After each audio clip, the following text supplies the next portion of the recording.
Hey there, bear friends! Today we're gonna be reading this book.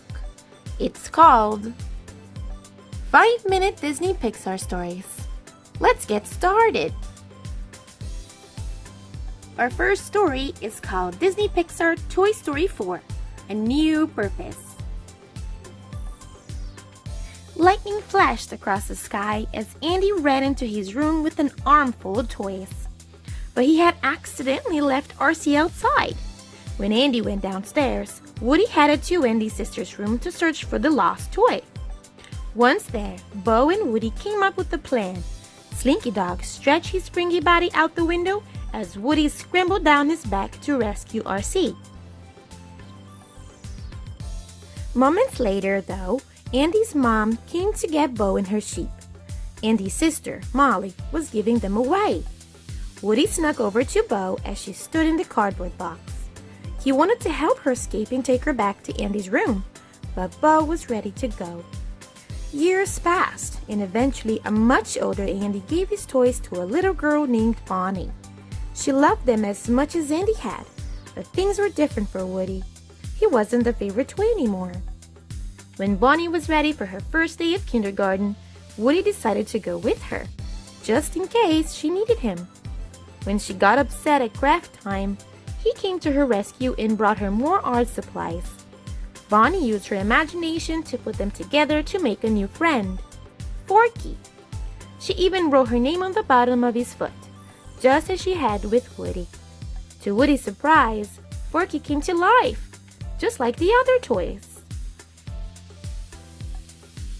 Back in Bonnie's room, Woody introduced Forky to Bonnie's other toys.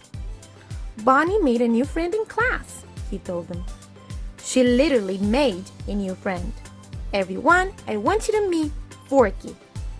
But wide-eyed Forky was not interested in being a toy. I know this is a little strange, Woody said, but Forky is the most important toy to Bonnie right now. The next morning, Bonnie and her family were going on a road trip. She loaded up the RV with her toys, including her new favorite, Forky. One evening, Buzz Lightyear broke the news to Woody that Forky was climbing out of the moving RV. The plastic utensil jumped out the window. Woody knew he had to follow him. He couldn't leave a toy behind. Woody found Forky and they walked to the next town to reunite with the RV. But something caught Woody's eye in the window of an antique store, Bo's lamp. Woody and Forky entered the store. But instead of Bo, they found a doll named Gabby Gabby. Woody introduced himself and Forky, but Gabby Gabby wasn't all that interested in Forky. Instead, she pointed at the voice box sewn into Woody's chest. "You have what I need, right inside there," she said.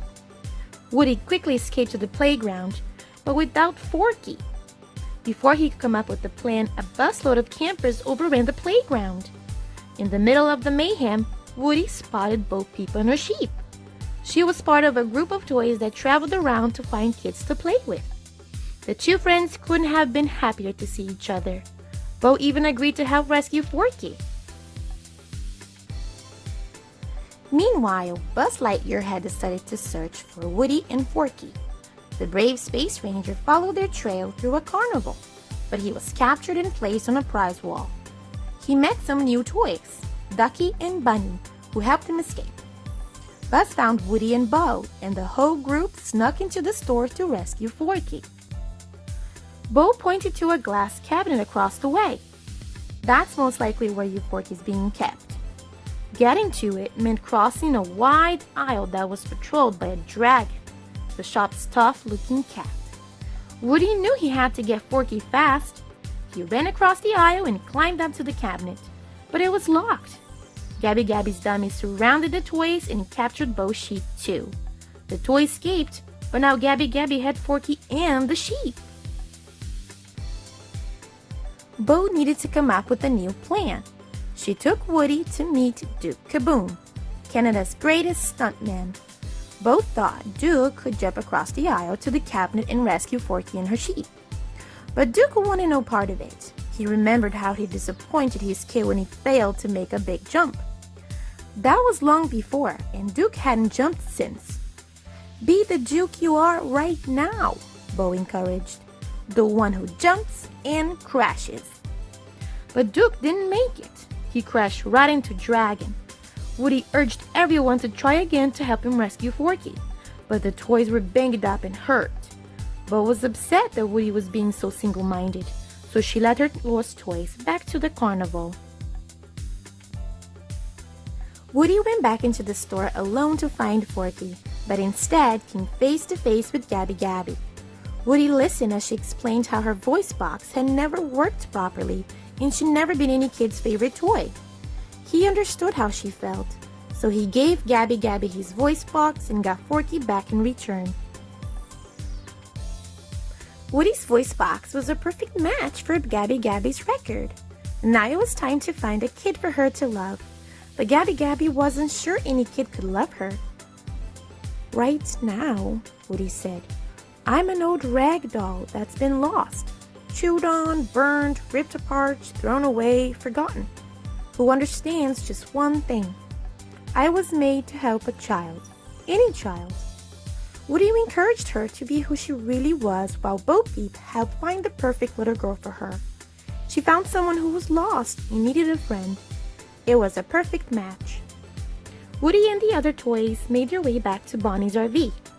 Everyone was happy to see Woody, and he was even happier to see Bonnie reunited with Forky. He had done the job he set out to do. It was then he realized that there were kids and toys everywhere who would always need his help. Woody knew that wherever he went and whichever toy he helped next, he'd always have his friend by his side. They were partners now, to infinity and beyond. The end. I hope you enjoyed this story as much as I did. Until next time, bear friends. See you later.